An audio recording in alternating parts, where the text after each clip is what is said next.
My name's Ed Snowden. I'm 29 years old. I work for Booz Allen Hamilton as an infrastructure analyst for NSA in Hawaii.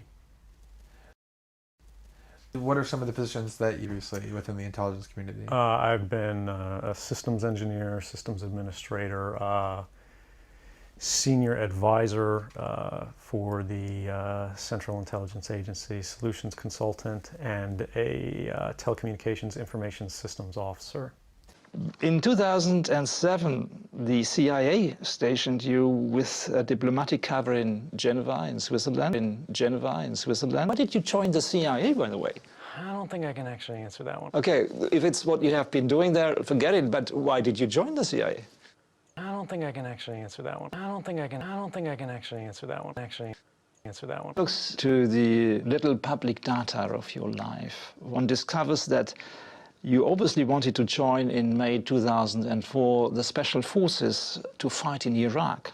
What did motivate you at the time? You know, special forces, looking at you in the very moment, means grim fighting, and it means probably killing. And did you ever get to Iraq?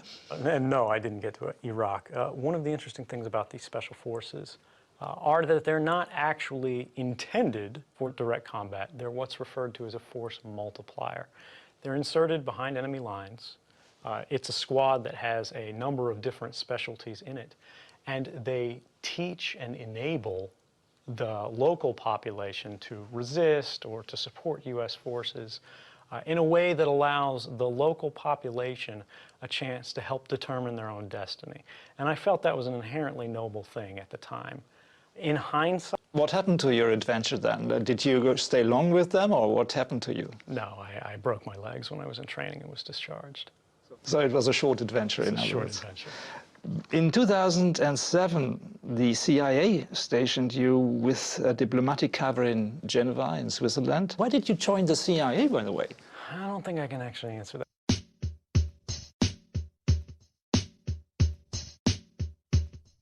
Sometimes, cognitive dissonance, which used to be called contradiction, rings a gong so loud it knocks you off your chair. But if you're an android in this marvelous world of synthetic reality, you get up, put a smile back on your face, and trudge on.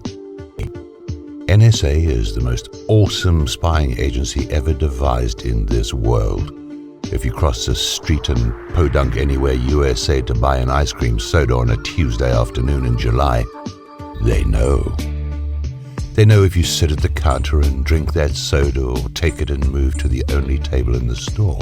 They know if you lick the foam from the top of the glass with your tongue or pick the foam with your straw and then lick it. They know if you keep the receipt for the soda or leave it on the counter. They know whether you're wearing shoes or sneakers. They know the brand of your underwear. They know your shaving cream and precisely which container it came out of. But this agency, with all its vast power and its dollars, can't track one of its own. A man who came to work every day. A man who made up a story about needing treatment in Hong Kong for epilepsy and then skipped the country. Just can't find him. Can't find him in Hong Kong, where he does a sit-down video interview with Glenn Greenwald of The Guardian. Can't find that safe house or that hotel where he's staying.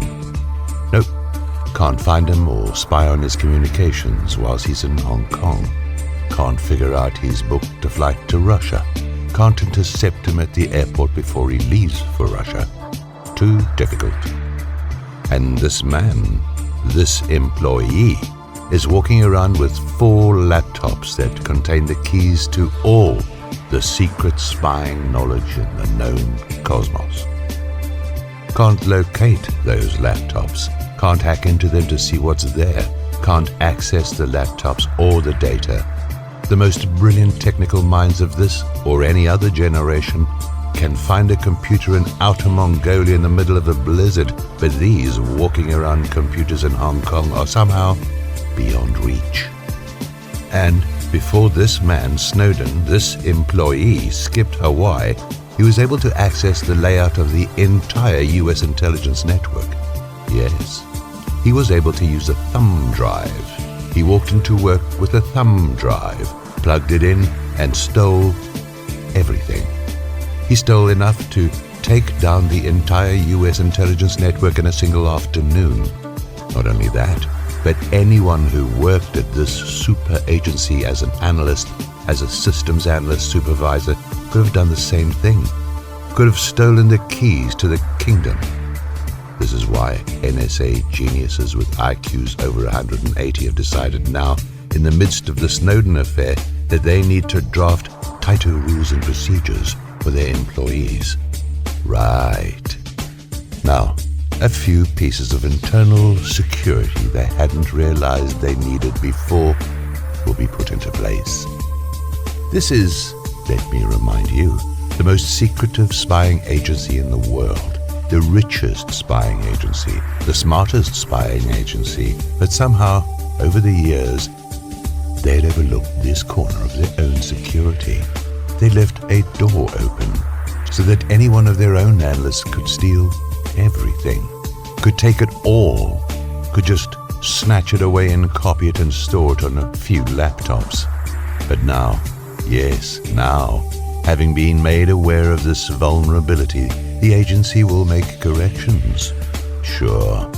And reporters for elite US media don't find any of this hard to swallow. A smart sixth grader could see through this tower of fabricated baloney in a minute, but veteran, grizzled reporters are clueless. In an episode on Charlie Rose recently, a gaggle of pundits or news people warned that Ed Snowden, walking around with those 4 laptops, could be an easy target for Chinese spies or Russian spies who could get access to the data on those computers. The spies could just hack in, but the NSA can't. No, the NSA can't find out what Snowden has. They can only speculate. It's charades within charades. This whole Snowden affair is an op. It's the kind of op that works because people are prepared to believe anything. The tightest and strongest and richest and smartest spying agency in the world can't find its own employee. It's in the business of tracking and it can't find him. It's in the business of security and it can't protect its own data from its employees. If you believe that, I have some timeshares to sell in the black hole in the center of the Milky Way. I've made a case for Snowden being a CIA operative who still works for his former employee. He was handed a bunch of NSA data by the CIA. He didn't steal anything. The CIA wants to punch a hole in the NSA. It's called an internal turf war. It's been going on as long as those agencies have existed side by side. For example, the money. Wired Magazine, June 2013 issue. James Bamford, author of 3 books on the NSA, states, in April, as part of its 2014 budget request, the Pentagon, which rules the NSA, asked Congress for $4.7 billion for increased cyberspace operations, nearly $1 billion more than the 2013 allocation. At the same time, budgets for the CIA and other intelligence agencies were cut by almost the same amount, $4.4 billion. A portion of the money going to the NSA will be used to create 13 cyber attack teams. That means spying money. Far more for the NSA, far less for the CIA. Turf war. But in this article, let's stay focused on the fairy tales, which are the cover stories floated to the press, the public, and the politicians. We have reporters at the Washington Post and at the Guardian. We have Julian Assange, the head of WikiLeaks. They're all talking to Snowden. The NSA can spy on them, right? Can listen to their calls and read their mails and hack into their notes, just like people have been hacking into the work and home computers of Cheryl Atkinson, star CBS investigative reporter. But the NSA can't do all this spying and then use it to find Snowden, just can't manage it. So Everybody in the world with a computer has passwords. The NSA can cut through them like a sword through hot butter. But Assange and the Post and Guardian and Snowden must have super special passwords. They get these passwords by sending a stamped self-addressed envelope along with 25 cents and a top from a cereal box to the Lone Ranger. These passwords are charged with atomic clouds that obscure men's minds so that they cannot see or spy. They're immortal and invulnerable. The NSA can spy on anyone else in the world, but they can't get their foot in the door when it comes to the Post, the Guardian, and Assange. And if Snowden winds up in Ecuador, that too will become an insurmountable mystery. Nope, we don't know where he is. He's vanished. Ecuador has a Romulan shield surrounding it. The cloaking technology is way too advanced. Perhaps you recall that in the early days of this scandal, Snowden claimed he could spy on anyone in the US, including a federal judge or even the president, if he had their email addresses. But the combined talents of the NSA now can't spy on Snowden. I guess they can't find his email address. Snowden isn't the only savvy computer kid in the country. There must be 1 million people at minimum who can cook up email addresses that evade the reach of the NSA. Yes, what we have here are contradictions piled on contradictions, piled on lies. And in the midst of this, a whole lot of people are saying, don't look too closely. Snowden is a hero and he exposed the NSA and that's a wonderful thing. And a whole lot of other people are saying, Snowden is a traitor and he should be tried for treason or killed overseas. That's all you need to know. The truth? Well, the truth, as they say, is the first casualty in war. But in the spying business, the truth was never there to begin with. That's one of the requirements of the industry. Son, if you think you've lied before, you haven't got a clue. We're going to tell you to do things that'll make your head spin. That's the game we're in. We're going to make you tell lies in your sleep. And these are the people the public believes. It's a beautiful thing. It really is. The fairy tales are made of sugar and the public, the press, and the people eat them.